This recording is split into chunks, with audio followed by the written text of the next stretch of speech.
Ordinary live zone এই পেজটা follow দিয়ে এবং আমার ইউটিউব চ্যানেলটা সাবস্ক্রাইব করে অবশ্যই পাশে থাকার চেষ্টা করবেন। আসসালামু আলাইকুম, আশা করি আপনারা সবাই ভালো আছেন। আপনারা সবাই জানেন যে জাতীয় বৃক্ষমেলা চলছে, তো আমরাও ঘুরতে গিয়েছিলাম প্রায় শেষ মুহূর্তে, তাই আপনাদের সাথে আগে ভিডিওগুলো শেয়ার করতে পারিনি, তবে চেষ্টা করব এখন থেকে শেয়ার করার। যদিও বৃক্ষমেলা প্রায় শেষের দিকে, আমরা গিয়েছিলাম 21 তারিখে, নানা ব্যস্ততার কারণে আসলে সেই ভিডিওগুলো আপলোড করা হয়নি। তো এখন চেষ্টা করছি সেই ভিডিওগুলো আপলোড করার। আমরা হচ্ছে এয়ারপোর্টের কাছাকাছিই থাকি, সেখান থেকে আমরা ভুইয়া গাড়িতে উঠেছিলাম, সেই ভুইয়া গাড়িটা থেকেই আমরা এয়ারপোর্ট দিয়ে যাচ্ছিলাম। তো আপনাদের প্রথমে দেখেছেন যে এয়ারপোর্টের 3rd টার্মিনাল দেখা গিয়েছে, তারপর কুর্মিটোলা হসপিটাল, তারপর দেখলেন রেডিসন। তো এখন যাচ্ছিলাম। ওই দিন আমরা যেহেতু সকাল সকাল বেরিয়েছিলাম, তো সকালের আবহাওয়াটা একটু ঠান্ডা ঠান্ডা ছিল, ভালোই লাগছিল। যত দিন বাড়ছিল দুপুরের দিকে কিন্তু প্রচণ্ড গরম লাগছিল। এবং সেই 21 তারিখে কিন্তু একটা বিমান দুর্ঘটনা হয়েছে মাইলস্টোনের স্কুলের উপর, আমরাও বাড়িয়েছিলাম। তো বিমানটা যে কোনো জায়গায় পতিত হতে পারতো, তো আল্লাহর অশেষ রহমতে আমরা ভালো আছি।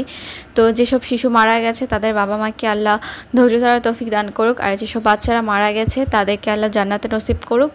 তো আমরা যেহেতু গিয়েছিলাম, তো এই যে আমরা বৃক্ষমেলাতে চলে এসেছি। আমাদের প্রায় এখান থেকে যেতে প্রায় 1-1.5 ঘন্টার মতো লেগে গিয়েছিল।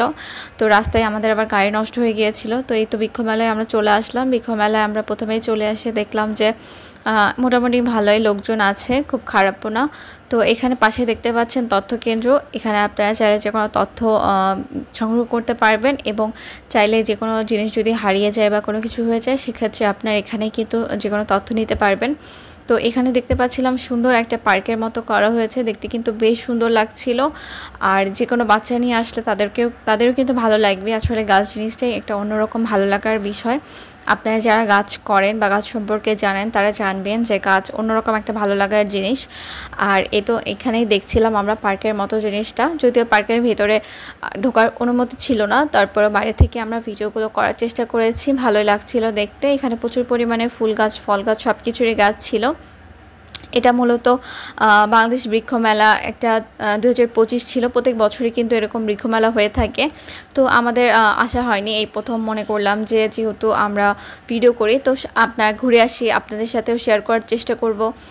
আমরা নিজেরাও ঘুরে আসব, যেহেতু আমরাও কখনো আসিনি, তো আপনাদের সাথেও শেয়ার করব, আমাদেরও নিজেদেরও দেখা হয়ে যাবে। তো চলে আসলাম। এখানে অনেকগুলো খাবারের স্টল রয়েছে। তো এখানে পুরো ঢাকা শহরের একটা ম্যাপের মতো রয়েছে, এখানে বাচ্চাদের ভালো লাগবে, আর আপনারাও চাইলে এখান থেকে অনেক তথ্য নিতে পারবেন। তো এই জিনিসটা খুব ভালো লাগলো যে বৃক্ষমেলাতে এরকম একটা সুন্দর জিনিস তারা বানিয়ে রেখেছে, তো এটা দেখে খুব ভালো লাগলো।